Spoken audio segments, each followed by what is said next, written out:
नमस्कार प्रेक्षकांनो. लग्नानंतर होईलच की प्रेम या मालिकेच्या येणाऱ्या भागामध्ये आपल्याला असं काही बघायला भेटणार आहे की काव्या ही साडी नेसून अतिशय सुंदररित्या तयार होऊन खाली येते आणि ती सर्वांच्या समोर पार्थला विचारते, धनी मी कशी दिसते, तुम्ही तर मला सांगितलेच नाही. आणि तेव्हा पार्थ तिच्याकडे नुसता बघतच असतो.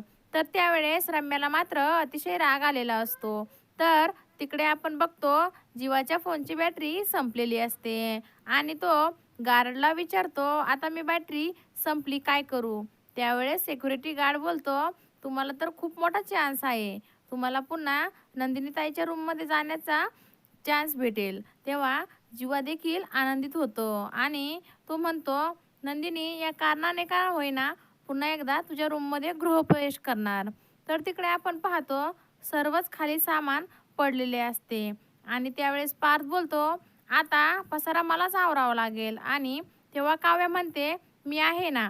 दोघी एकाच वेळेस खाली वागतात. त्यावेळेस दोघांची धडक लागते आणि पार्थ काव्याला बोलतो, आता शिंगे येतील, पुन्हा धडक घ्यायची नाही. त्यावेळेस काव्य ही त्याच्याकडे प्रेमाने बघू लागते. पार्थ बोलतो, तुम्ही माझ्याजवळ या या. तेव्हा पार्थ दूर जाऊ लागतो. त्यावेळेस काव्या बोलते, मी जेवढे माझ्यापासून दूर जाल तेवढेच तुम्ही माझ्याजवळ याल. यावर पार्थ देखील आश्चर्यचकित होऊन काव्याकडे बघत राहतो. काव्य ही त्याच्या जवळ जाते आणि डोक्यावर पुन्हा एक धडक मारते व तेव्हा मानिनी आणि घरातील सर्वजणही हसू लागतात.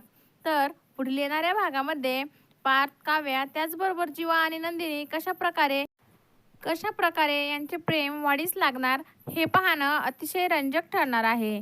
लग्नानंतर होईलच की प्रेम या मालिकेच्या नवनवीन अपडेट्स बघण्यासाठी आमच्या चॅनलला लाईक करा, शेअर करा आणि व्हिडिओ आवडल्यास सबस्क्राईब करायला विसरू नका. धन्यवाद.